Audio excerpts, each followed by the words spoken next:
એ Istanbul છે, Istanbul તુર્કીની અંદર આવ્યું. અત્યારે 15મી સદીમાં કહેવાય છે કે એનું નામ કોન્સ્ટેન્ટિનોપલ. એ સમયની માલુકો ભારત અને યુરોપીય અને દેશો બધા જે સ્પેન ને પોર્ટુગલ છે બે વિશે બાકાઝીકી બોલે એટલે વેપારની હો. એ મરી, તેજાના, મસાલા, મલમલ આવું બધું ત્યાંથી એક્સપોર્ટ થાય. એ ભારતમાંથી કહેવાય છે કે કોન્સ્ટેન્ટિનોપલમાં આવે, કોન્સ્ટેન્ટિનોપલમાંથી એ બધા દેશો લઈ જાય.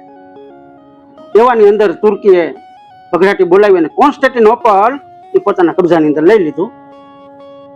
ત્યાર પછી બનાવ એવો ભીનો કે જે યુરોપિયન દેશો હતા એને તુર્કી હારે બોલવા વ્યવહાર નહીં, પણ આનું વ્યસન થઈ ગયેલું તેજાના મરી મસાલાનું. કરવું ત્યાં ગાંગા.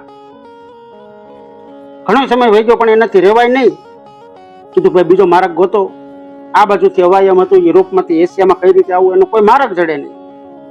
એટલે કહેવાય છે કે પોર્ટુગલના રાજાએ જાહેરાત કરી કે છે કોઈ મરદનો ફાડ્યો ભારતને પાછું ગોતે. નીકળ્યો એક વાસ્કો ડી ગામા. ઘે કરતો કહેવાય છે કે એ સમુદ્રના માર્ગે નીકળી પડ્યો અને ભારતના કેરળ રાજ્ય જે હાલનું છે ત્યાં કાલિકટ બંદર ના ઉતર્યો. એ સમયની માલુકો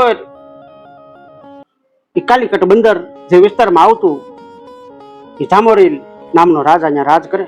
ગયો અહીંયા જામોરીલના દરબારમાં વાસ્કો ડી ગામા વિનંતી કરી કે વેપાર કરવો છે. ત્યાંની પબ્લિકે વેપારીઓએ ના કીધું, ના પાડ્યું. અહીંયા અમે વેપાર કરીએ છીએ, આને મંજૂરી ન આપો.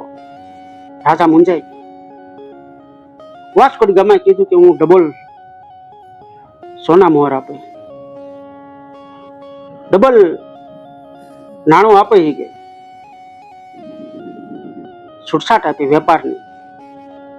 ધીમે ધીમે કરતા પોર્ટુગીઝ, સ્પેનિશ એમ કરતા કરતા કરતા કરતા અંગ્રેજો એ બધા વિદેશથી ધાડે ધાડા ઊંચે આવ્યા વેપાર કરવા માટે ભારત.